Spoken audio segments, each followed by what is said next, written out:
지난 4월 2일 진행된 서울 구로구청장 보궐선거에서 이강산 자유통일당 후보가 32.02%를 득표하는 이변이 벌어졌습니다. 물론 국민의힘이 후보자를 내지 않음으로 해서 보수 지지층 표심이 자유통일당 후보 쪽으로 몰린 점이 없지는 않습니다. 그럼에도 불구하고 국회의원이 한 명도 없는 소수정당 중에서도 소수정당이 이런 높은 득표율을 기록한 것은 이례적 일입니다.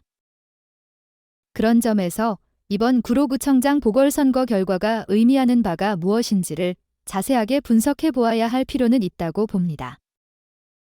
특히 국민의힘이 이번 선거 결과를 참고해 전략을 잘 수립해야만 향후 이뤄질 조기 대선에서 참패를 면할 것으로 봅니다.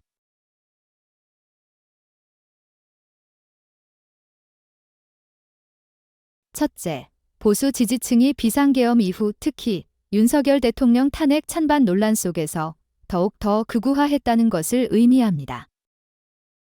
이것은 일부 여론조사에서도 확인이 가능한데 보수 지지층의 극우 유튜브 시청 시간이 늘어난 것도 한 원인으로 여겨집니다. 둘째, 국민의힘이 탄핵 국면에서 극우 세력에 동조함으로써 자유통일당 같은 극우 정당과 차별성이 없어졌다는 걸 뜻합니다. 윤석열 대통령이 집권 이후 극우 성향이 강해지던 속에 탄핵 기각에 올인하면서 친윤 지도부부터 더 극우화한 상황입니다.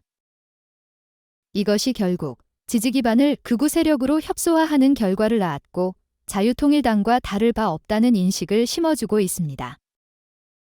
셋째, 자유통일당 대표를 역임한 김문수 고용노동부 장관이 범보수 진영의 유력한 대선 주자로 부상한 것과 관련이 있습니다. 김문수 장관은 지난 3월 28일 발표된 한국갤럽 차기 정치 지도자 조사에서도 범보수 대선 주자 중에서 1위로 나타났습니다.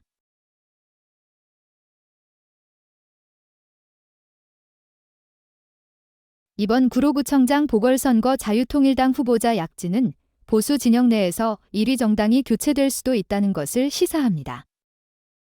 탄핵 국면을 지나면서 극우화한 보수 지지층에게는 더 선명한 자유통일당이 더 매력적으로 다가왔을 것이기 때문입니다. 이런 상황에서 탄핵 심판 뒤 윤 대통령이 자유통일당으로 당적을 옮겨 정치 활동을 이어가는 일이 벌어질 수도 있습니다.